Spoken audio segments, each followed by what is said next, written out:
نحمده ونصلي ونسلم على رسوله الكريم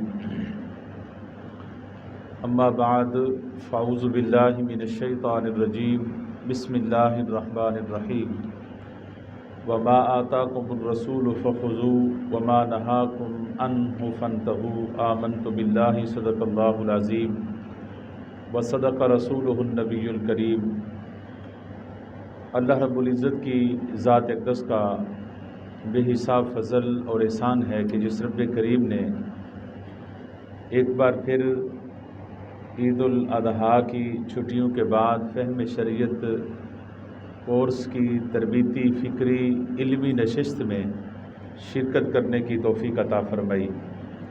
اللہ سے دعا ہے کہ اللہ کریم اپنے پیارے محبوب مکرم صلی اللہ علیہ وسلم کے نالین پاک کے تصدق سے ہم سب کو اس فہم شریعت کے کورس کے تمام شرکاء کو اللہ اپنے کرم، اپنے فضل، اپنے رحمتوں کی خیرات عطا فرمائے۔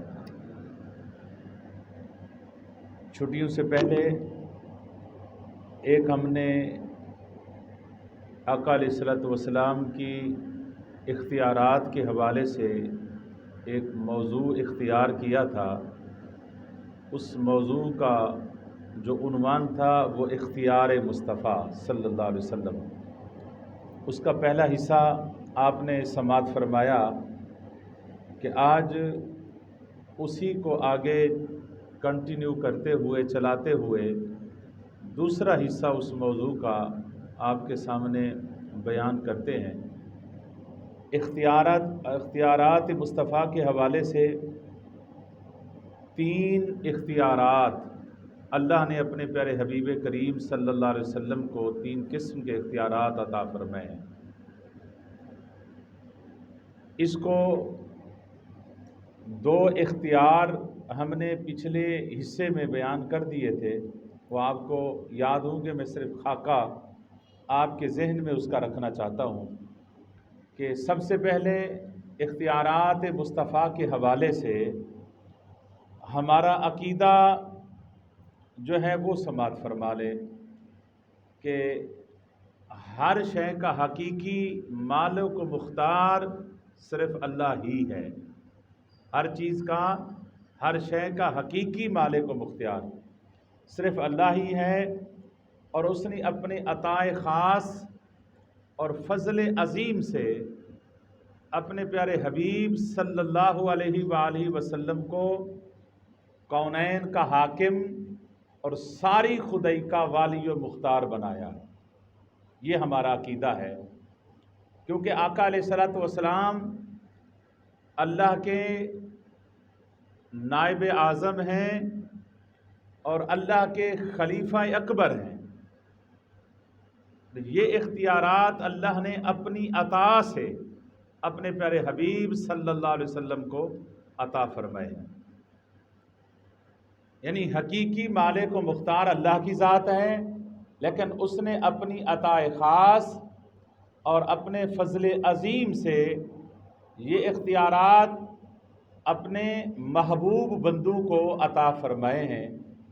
اور کیونکہ حضور اللہ کے نائب اعظم اور خلیفہ اکبر ہیں، تو ظاہر ہے کہ سب سے زیادہ اختیارات بھی اللہ نے اپنے حبیب صلی اللہ علیہ وسلم کو ہی عطا فرمائے ہیں۔ اس حوالے سے قرآنی آیات آپ کے سامنے کثیر تعداد میں نے رکھی تھی، آج صرف اس کا حوالہ دینا چاہتا ہوں۔ جس طرح سورہ نساء کی آیت نمبر 65 میں اللہ نے اپنے حبیب کریم صلی اللہ علیہ وسلم کو حاکم ڈکلیئر فرمایا میرا حبیب حاکم ہے، اور جو میرے حبیب کے فیصلے کو نہیں مانے گا ہم اسے نہیں مانیں گے۔ اور اس کا اشارہ، اور بلکہ اس کو اللہ تعالیٰ نے قرآن پاک کی ابتدا میں بھی ذکر فرمایا کہ وَمِنَ النَّاسِ مَن يَقُولُ آمَنَّا بِاللَّهِ وَبِالْيَوْمِ الْآخِرِ وَمَا هُمْ بِمُؤْمِنِينَ۔ منافقین نے دعویٰ کیا اپنے ایمان کا کہ ہم اللہ کو اور آخرت کو مانتے ہیں۔ آخرت میں دیکھیں حساب کتاب ہے، اور منافقین جو تھے آخرت کے تمام حساب و کتاب کو مانتے تھے۔ آخرت میں نماز کا حساب ہوگا،